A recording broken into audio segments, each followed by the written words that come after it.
you listening to? Not Dustin's podcast, but this is Special Chronicles, giving respect and a voice to people with special needs. I shudder thinking how the world can be so cruel. I lend my voice to those who can't. It's time we try, it's time we care, it's time we stand. It starts with a voice.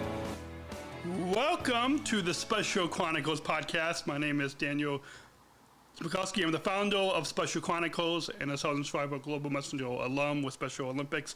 Our website, specialchronicles.com. You can follow us on socials and wherever you get your podcasts. This week on the Special Chronicles podcast, I am welcoming Dustin Nickerson, a stand-up comedian based in San Diego, California. Has been on Comedy Central, Coden, Netflix, and Amazon. Host of the podcast Don't Make Me Come Back, though, which you might be wondering if that's the show that you're listening to. But he's also the author of the book How to Be Married to Melissa, and his latest comedy special, Ones in the Family, is available to watch on YouTube. Please put your virtual hands together / possibly a live audience of one. As we welcome Dustin. Welcome, Dustin. Hi, Dustin. This is Georgia. Daniel. Awesome. And Hey, Georgia, how are you? I'm doing great. It's so great to actually talk to you again. yeah, it's Yeah, it was great to meet you in Rosemont, and nice to be here on the pod. Yes. I'm glad you're in the room. yes, she is. I don't have another camera angle right now with the setup, but yeah, so she's off camera here. We got more listeners than just the one, but I thought hopefully our listeners didn't get confused at the beginning of the episode. Yeah, I recognize that music. I was like, wait, where's Melissa? yeah, I know. So we actually, when we had breakfast this morning, we pulled up your latest episode on YouTube, and we were actually watching you this morning. Great, I'll take the views. Well, two of us on one account, so you know. No, that's not good. That's not good. You have to go watch on two different accounts. Okay. Next time. Or just watch it again. Yeah. So next time, what we'll do is I'll put it up on my iPad, and we'll pull it up on the computer, and then Perfect. Yeah. Or just mute it on one. You can still watch it together. Yeah. There we go. Anyways, so we mentioned that we after listening to your podcast for quite a few years, and I forgot how I got connected with you. It might have been there was another comedian, Michael Jr., that I think I might have heard you on his podcast, and so my girlfriend and I, and then her parents, all four of us. I guess it was kind of like a double date with. I don't know if you can do if that makes sense, but kind of. Because Rosemont, honestly, from where we live, it's easier for us to get to than the Zanies in Chicago. So, that worked out nicely then. Yeah, it was. So can you share with and then I love the kind of the bit that you said how we were in the kiss and fly lot, because I work at United Airlines at the airport, and so it's it was. Oh, really? It was a great great bit. Yeah, every time I perform at that club, I forget just how close you are to the O'Hare Airport. I mean, you're right there. Yeah. Like I said, you're in the cell phone waiting lot. You're right there. Yeah.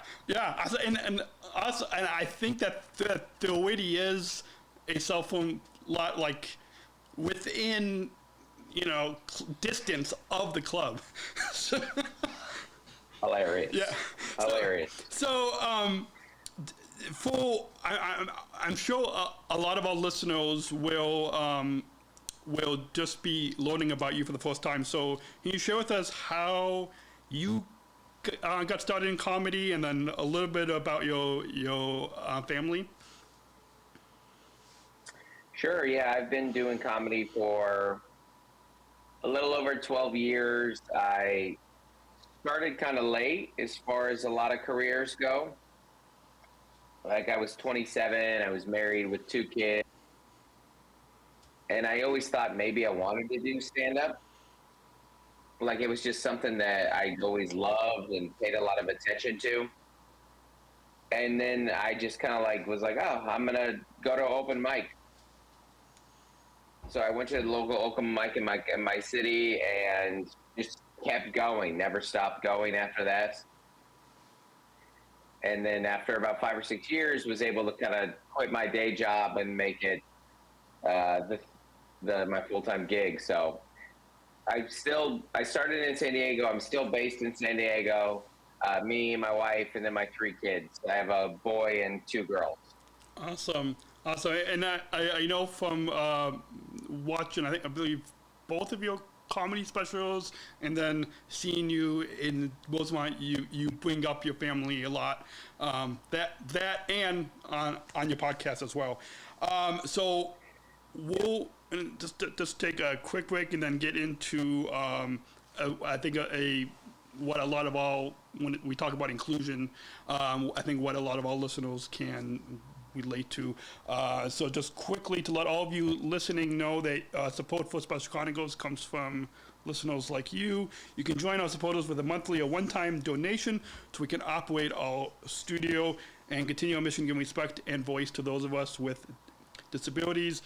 You can access it if you want to see the moment that Dustin popped into the studio, including I think we might even have some footage, some bonus footage from when we tried to have you on, Dustin, a week ago, and so that will be available on if any of you listening go to join at specialchronicles.com/plus. You can see any of that bonus footage and see us work through all the technology. And even I think this is our 3rd try. I think it is, like, and even like the time zones have even kind of gotten us a little. But here we are. But here we are, yes. So I believe and I forgot where I heard you mention this. It might have been on, I think it was on your podcast. You had told a joke about doing comedy at a camp in Alabama for people with disabilities. And so that, like after, when we were driving home after seeing your show in Rosemont, it got me to think, because I always try to find some connection to our disability community to come on the podcast. Otherwise, our listeners are not really going to be able to totally relate. And so I was like, when I heard you talk about you and your family's experience at that camp, I was like, well, that's the that's the angle that I could, because otherwise it wouldn't have made sense. Just anyways, can you share with us your connection to our disability community and a little bit about I don't know if you and if you want to share that joke that you shared about your experience at that camp. Sure, yeah. So my family and I have gotten really involved in an organization called Hope Heals. And Hope Heals is it's with Jay and Catherine Wolf, and they do a lot of different work, books, and they just open up a coffee shop. But one of the big things that they do is they have a camp for families with a member in the family that has a disability. And they invited me to come do comedy at it, like, I guess this is like 4 or 5 years ago. So I just showed up by myself having no idea what the camp was.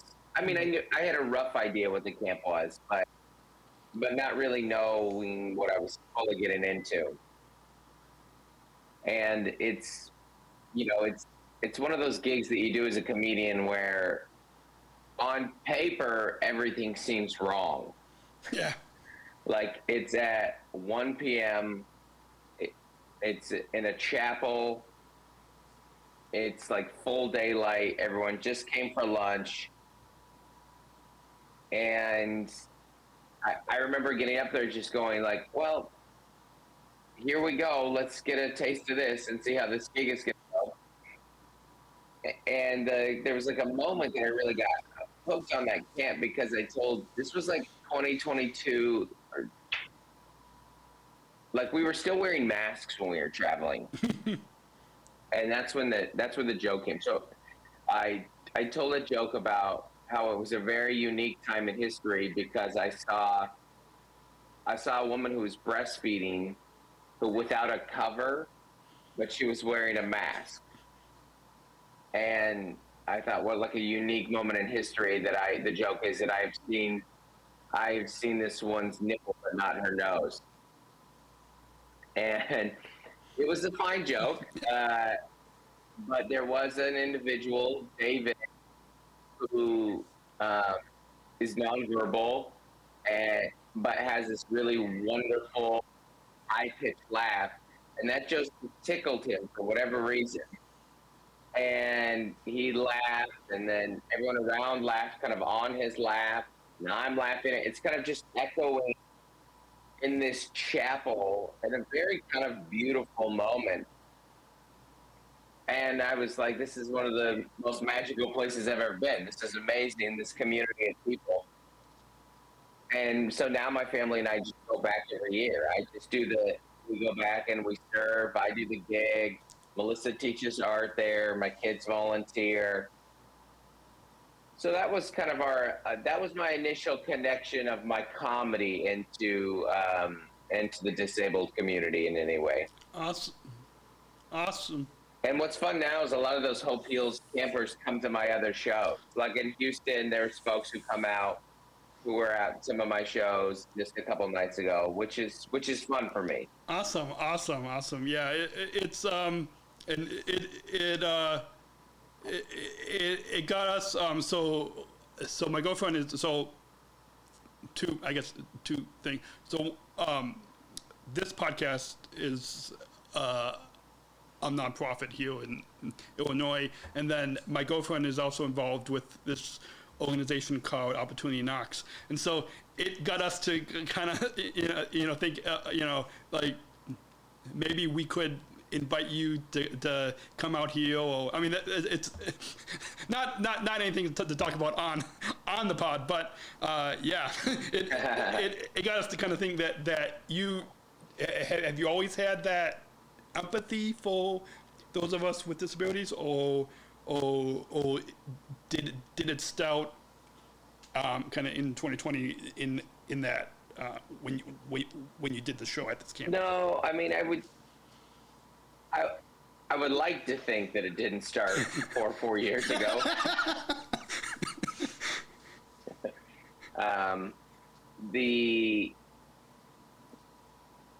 I think some of it is just growing as a human being and maturing, and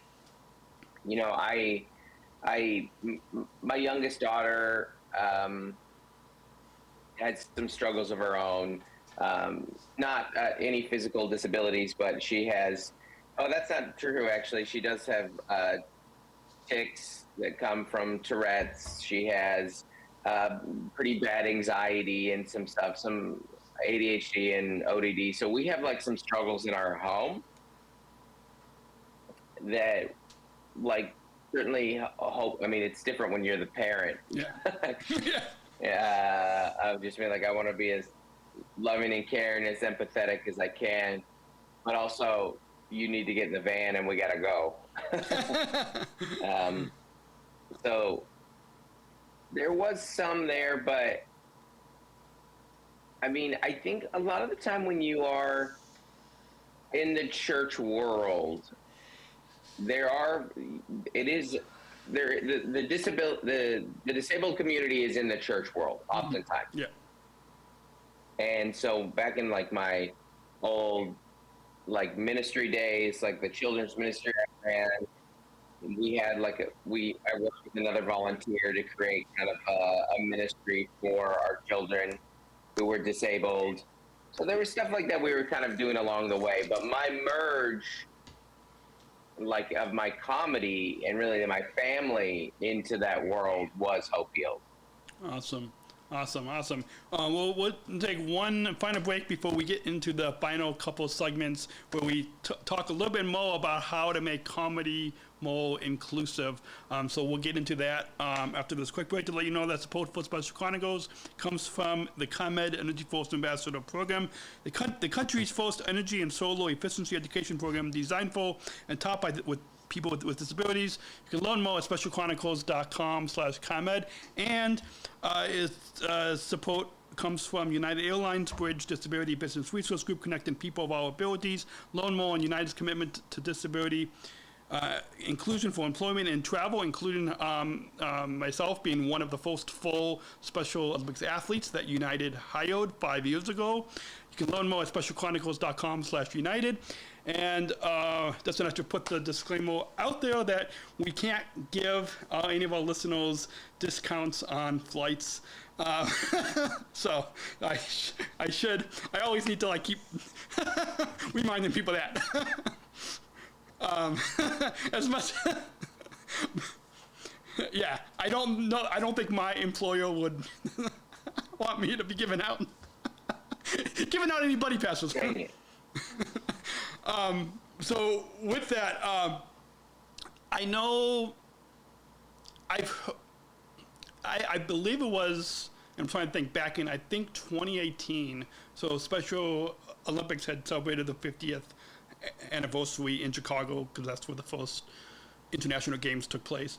And I remember I had interviewed Tim Shriver, who's the chairman. His mom had started Special Olympics, and it was in the hallway of a hotel, and like it was just of all the places to record a pod with the chairman of Special Olympics.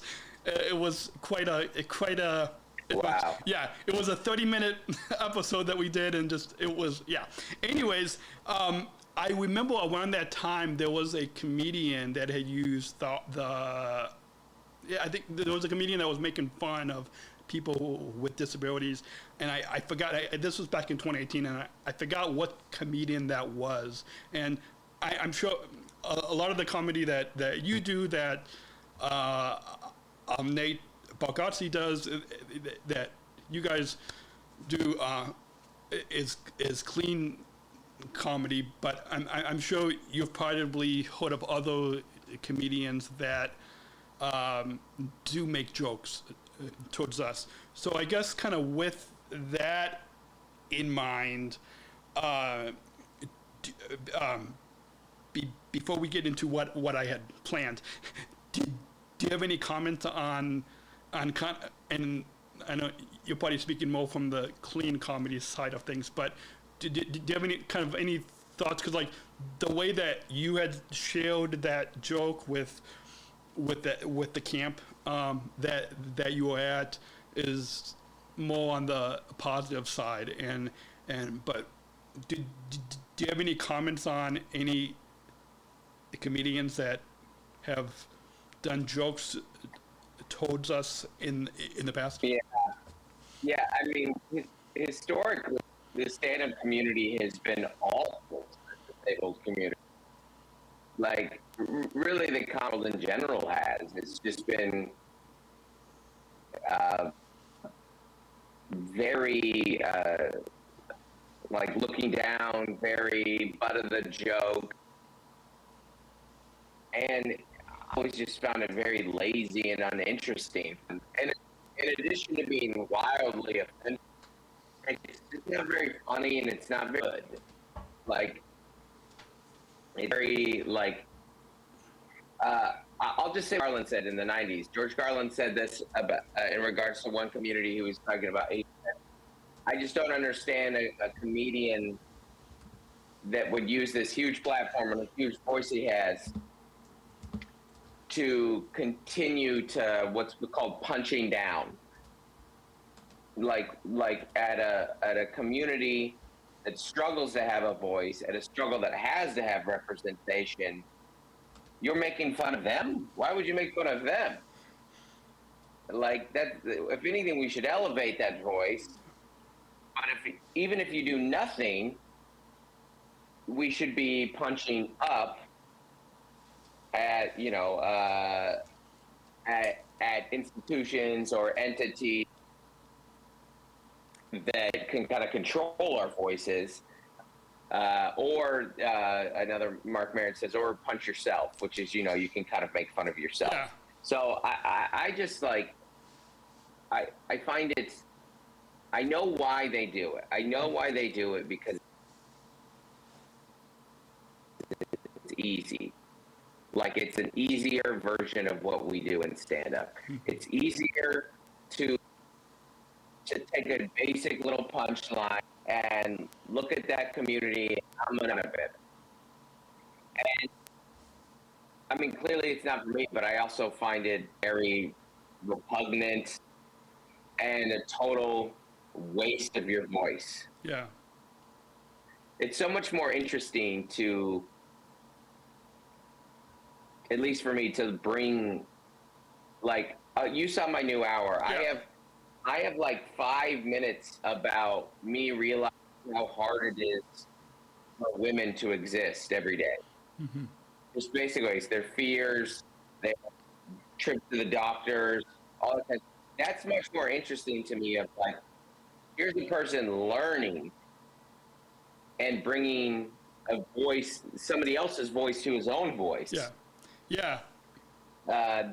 Then as opposed, like, just let's retread these old ideas of where we kick the disabled community because you guys have had it so easy. Let's make fun of you. Yeah.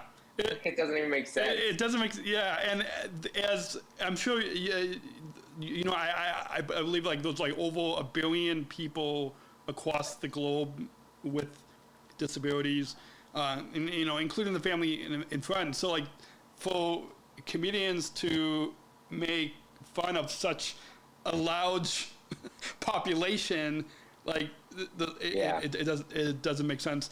So switching gears now a little bit more to the positive side, building upon what you said in the previous segment, where now some of the kids, it's probably adults, I probably shouldn't say kids, some of the adults with disabilities that first saw you, were first introduced to you at that camp in Alabama, have gone to your comedy shows. You had my girlfriend Georgia and I at your show in Rosemont a couple of months ago. How can we make, and I guess speaking to, and I'm sure Nate probably does this too, how, speaking for yourself and your comedy, but also to Nate and any of the guys at Nateland and others, how can we make comedy more inclusive and accessible at comedy shows, both with the language, with the jokes that you say, but then also in the actual comedy clubs, or in Nate's case, arenas. The arenas. Yes. So like, in both kind of sides of things, like how can we make more comedy more in both the language, but also the and venues. Yeah, I mean, the language will be what it is. Yeah. Like, some comedians want to work clean and some don't. And I imagine some members of the disabled community don't care if the show is clean. Yeah. So that is a little bit of a taste thing. Mm-hmm. And I obviously work clean, and I don't curse on stage, but that's just my personal choice. As far as, like, the topics, though, I would imagine if I were a disabled person attending a comedy show, one of my biggest fears is that I would be made fun of. You know, and so when you were just like anybody who goes into a comedy show, we're all kind of afraid of being made fun of. Or like, he's gonna make fun of my hat or my date or whatever I'm wearing. You know, that's why some people are afraid to sit in the front rows of comedy shows. Yeah. So I think as a comedian, personally, you can build an act and a persona where people know they're kind of safe there. I'm not here to find victims in my jokes. So you can do that for sure up there, and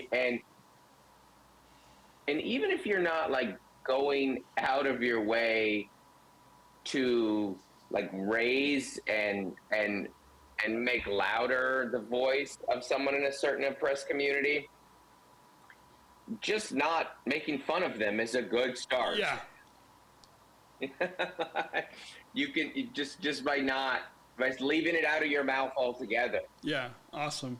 You know, as far as the venues, that's I think that might be something that we as the comedians, and then as the venues need that feedback. Like last week in San Francisco, there a fan of mine who's in a wheelchair came to a show, and that was my first question, was like, how were they accommodating? And they're like, they were great, you know.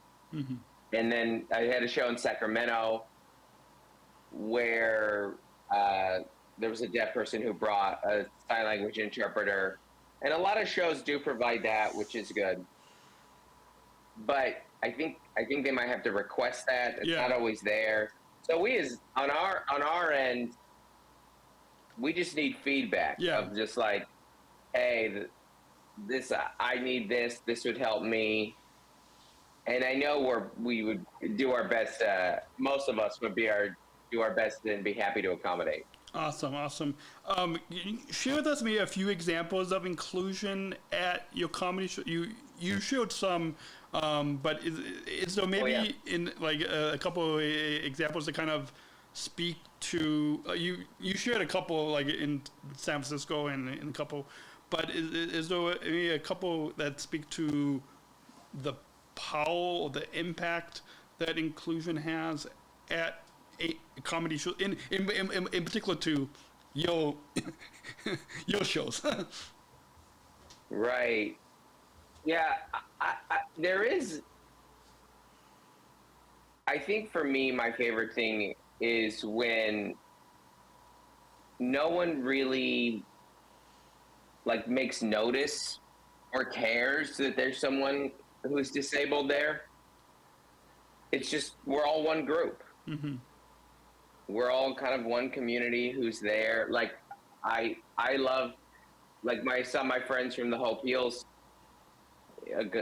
camp in Houston, and they were just in the meet and greet line, and it was their turn, and we just kind of sat and chatted and signed a book for them. And this individual was in a wheelchair but could get out of his wheelchair, to stand briefly for a picture. And that's one of those things that I'm glad everyone in line is seeing this and witnessing this, and also not making a big deal out of it. I would imagine part of the thing, if you're in the disabled community, is you just want to live a life where people aren't looking at you and people don't really care too much. Like they're happy that you're there. Yeah. I love what you said there, because I think that's what a lot of like Georgia, myself, and so many others, we just want to blend, like instead of sticking out in like, we want to be able to like blend in like just like anybody else. So before we get to the final thoughts, and then we've got a final question at the end, but you touched on this a little bit, but I guess maybe we could kind of sum up this making comedy more inclusive segment by saying like how comedians can make jokes inclusive without being offensive for intellectual disability. Like, I think you touched a little bit on it, but of course, comedians can kind of say whatever they want, but kind of maybe from your perspective, like how like I'll just give a quick example. I heard on the Nate Land podcast. I think Brian Bates had said something. I think special needs adult, or he used something that wasn't in people first language, which I know can be a big debate in the community. For example, like if you look at my T-shirt, it clearly says disabled first on here. So, but I think like I wrote a column about it back in my days of working on a newspaper, but I think the heart of it is where you don't focus on the disability, and so I had DM'd Brian, and he had asked like how to correctly say. Yeah. So at least he responded to me. So how I guess in your opinion, and maybe speaking to whether you're speaking to the Nate Land guys, or those, how can comedians make jokes inclusive without being offensive for intellectual disability? I mean, when you're in our world, you're in a world of words. That's what we do. Our whole world is words, and words do change. And what was the appropriate thing to use at one point does change. So in that regard, you do want you got to give a little patience to the comic, but then the comic also has to be willing to learn. Yeah. So, and this was an innocent mistake. I meant no harm in this. I just thought, because in my lifetime, even, just 39 years of age, there's been, handicap, disabled, special, like you said, it does change. So you just kind of have to, it changes. But as long as you receive it and you don't go, well, I'm saying what I used to say, grow as a person. Yeah. As far as the jokes themselves, what I always do, I always think if I'm talking about a group of people, how would I feel, and would I tell that joke if they were in the front row of my comedy show? If I was looking down and that particular group that I'm talking about is right there, would I say that joke?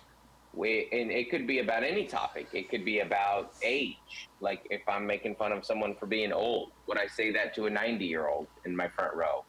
Like I have a joke right now about how my kid's high school has a gay bully. Would I say that to a homosexual couple sitting in the front row? Like you know what I mean? And that's where that is a helpful filter for me, because that lets me know, like, is this actually offensive? Because sometimes when you're a comedian, you are kind of tap dancing up there. Like you say certain words that people go, are they going to be offensive right now? Because we're using words that might lead to it. Yeah. Like the joke of my son having a gay bully. Yeah. But at the end of that joke, it's not offensive at all. It's actually, I think, something that in that community would laugh at. I know, because I've seen laugh at and be like, actually, the point of that joke is that if you are a bully, you've made progress in society. Yeah. Like, like when I was a kid, gay kids got bullied for being gay. Yeah. And so there's that's a good example, I think, of just like whatever community, whatever race, whatever age, whatever socioeconomic group, whatever. Would you make fun of poor people if you knew there's a poor person in your front row? Would you make fun of homeless people if there's a homeless person in your front row? If you're not willing to look that community in the eyes and say that joke, then I just won't tell it. And I don't think you should tell it, But actually, I'm going to take the word back, should, because should is too strong of a word. I don't want to be in charge of what jokes people tell. I won't do it for that reason, because I don't like that feeling. Yeah. I don't like the feeling of making someone feel bad for the way that they are. Awesome. Well, before we get into the final question, I'm sure a lot of our listeners could probably just find you online, but can you, for those that are just listening to, because some people are not watching the pod. I know about you. I mean, I prefer audio podcasts, but I also go back and forth, and I'll like 1 week for example, for your podcast, I'll listen to the audio.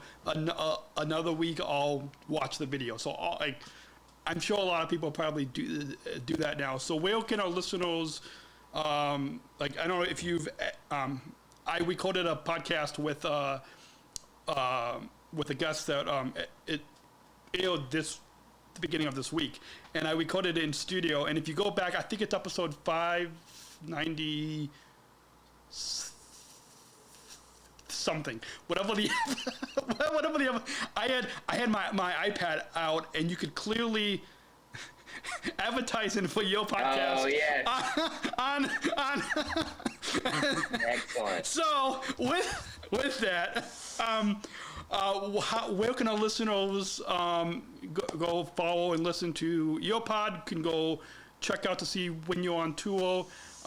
This episode, I think, is going to drop probably the beginning of December. So I guess just kind of keep that in mind with any tour dates. But where can people follow? Right. Our podcast is called Don't Make Me Come Back There. It's a funny podcast about family with me and my wife, Melissa. And it's available everywhere podcasts are, and also on YouTube.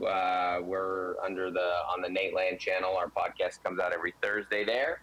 And then if you go to my website, DustinNickerson.com, it has all my tour dates. I'm always out here touring. I'm in Dallas right now. And then all my socials are just Dustin Nickerson or Dustin Nickerson Comedy on TikTok. You know, I'm out there. Oh, awesome. TikTok is one of the places that I and this podcast is not.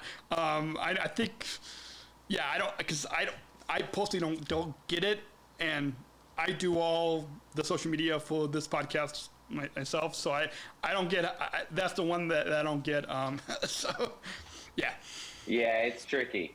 Yeah. There's so many, and every time you feel like you figure one out, there's a new one to understand. Yeah. So. Yeah, awesome. Well, we've been recording for 37 minutes, so before that final question, do you have any? The time has flown by. And so hopefully the echo on the listeners are not going to hear an echo, but do you have any fingers crossed. Yeah, fingers crossed. Do you have any final thoughts on your overall time coming on the Special Chronicles podcast now that it's taken us 3 weeks? No, I thank you for your patience with me. That's the main thing. Is it just took forever, and we got messed up on the time zone, and then with the audio stuff last week. But thank you for your patience with me, and it's been really nice to chat you. Yeah, anytime. I'll stay. I'll keep following your tour schedule. So the next time, maybe I'll invite some other friends. The next time that you come to the Kiss and Fly lot of the airport. Yes. Can't wait. Yeah, Can't wait. Absolutely. So we got one final question, and we've got a bumper. So let's go ahead and roll that bumper. We're not just athletes. We are the ambassadors of an uprising. Peaceful protesters. In a rebellion against anyone who has a fear of difference. Difference. Our demands are Equality. Dignity. And the recognition of our shared humanity. We will not stop or accept anything less. Today, our world is More divided than ever. and coming together has never been more urgent. The revolution is inclusion. Find out more at jointherevolution.org. So, Dustin, ever since I came back from the 2019 Special Olympics World Games in Abu Dhabi, which was 6 years ago, I've been asking, so inclusion is a big part here at this podcast and Special Olympics. I'm sure even as we just got talking about in your comedy. And so I'm going to ask one final question, and then we've got my girlfriend Georgia, who's off camera. She'll be on mic, but off camera, like your producer is. She's got just a last minute question to ask you at the end. But Great. What does inclusion mean to you? Yeah, I think exactly what you said earlier. You articulated it better than me. I think a lot of the time the desire is just to blend in. And that's what I want. Is we want folks in our family and our life and our community to feel that they blend into our lives, that they're not a hassle to our lives, that it's not a standout. We went out like it's a hassle that we're accommodating an individual, that we want it just to kind of become a part of our lives that blends in very naturally to our lives in the way, in our voices, in our actions, in our accommodations. Inclusion looks like just kind of existing peacefully together, not to make invisible a disability, but to know that because we care about the individuals, we're more than happy to accommodate in any way that we can. I think that's what inclusion looks like, at least for us. Awesome. That's a perfect way, because we don't want this pod to be entertaining, as sometimes just like your pod entertaining, but we want our listeners to, which I'm sure you and Alyssa can probably relate to this as well, that we want not just to consume this content for entertaining, but to take something with them. That's why we ask this final question, is to really take inclusion into their communities. I'm sure our listeners, listeners of your pod might not, will take the funny, but hopefully will take family lessons, maybe family lessons. Yeah. Fingers crossed. Yeah, we'll do our best. Awesome. So before we play the outro music, I'm gonna unmute. See, how many times can you? So I'm sure with you, I don't know if your producer is the one that's behind your control, so I don't know if you can necessarily mute Alyssa, but I've got the power. I don't know if that's a good. No, I can't. No, thank God I can't mute Melissa. I wouldn't accept that power. Awesome. Yeah. So, anyways, I just unmuted Georgia's mic. She's off. Off camera, but yeah.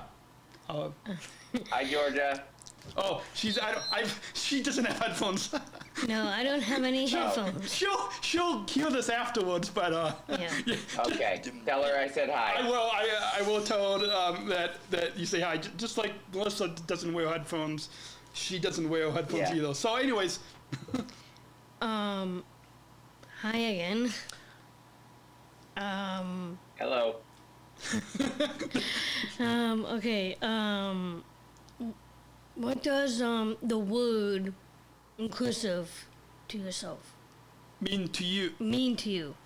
Oh, that's what I just asked, right? Do you have another? Okay, well, I'll let her say anything about about his comedy show.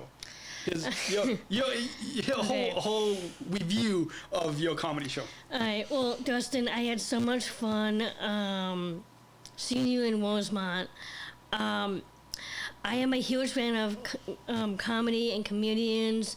You are one of my biggest favorite comedian, and my review for you, I'm gonna give you 10 stars out of 10 stars. So I love you, Dustin. Oh. And thank you. And just to say, Georgia has not seen a lot of comedy before, so I introduced her to Yo. Yeah. So yeah. Yeah. Oh, thank you, Georgia. That means a lot. Oh, that means the world to me. Thank you. Awesome. Well, she'll hear this. She'll hear it after. With that, thank you. A few plugs for those of you listening. You can join our bonus content, specialchronicles.com/plus to support the podcast. I tried a Patreon for a couple months, and just because Patreon takes so much, I'm doing it on our own website, so it's a little bit easier. I understand. I understand. Yeah. So, and I've known other people that have used Patreon for years and are now going away from, so they get more of the cut. So, yeah. So I don't. Right. Yeah. Anyways, also you can shop at merch store. Dustin, Georgia is actually wearing the same shirts that we were wearing at your show in Rosemont. Oh, right. I remember those. Yeah. So for those listening, if you go to specialchronicles.com/shop, we've got T-shirts, hoodies, coffee mugs. 60% of the profits will go back to Special Chronicles, and so Dustin, if you know if anybody that wants to get any of our merch, specialchronicles.com/shop. It took us a whole year. It took us all of last year to get that up, just to get. It's a lot of work. Good job. It is, yeah. So with that, tap that follow button. We've got new episodes will drop every week, every Monday. And thank you, Augustus, by Dustin Nickerson. Thank you, Dustin. And hopefully this won't be the last time that we'll be seeing you. Hopefully we'll come out to another one of your shows. Awesome. Can't wait. Thank you so much for having me. Yep, anytime. And until then, everyone, have a great weekend. Choose to include. Thank you for listening to this episode of the Special Chronicles podcast. Our podcast was produced by Daniel Smukowski on the Special Chronicles Network. Follow Special Chronicles on Instagram, Facebook, Twitter, LinkedIn, and YouTube. Subscribe, rate, and review Special Chronicles on Apple Podcasts, Spotify, or wherever you listen to podcasts. Our website, specialchronicles.com, where you can stream our archives of over 500 episodes for free. Also, there's a list of our favorites, original series, award-winning columns, and blogs. And sign up for our newsletter to receive exclusive bonus content delivered to your inbox. Again, specialchronicles.com. Special Chronicles is hosted by Podbean Podcast Hosting. Our live streams are powered by StreamYard. Thanks as always to our business manager, Adam Smukowski, who always encourages us to never give up. I'm Daniel Smukowski, back next week with more stories. It's okay. Special Chronicles, giving respect and a voice to people with special needs.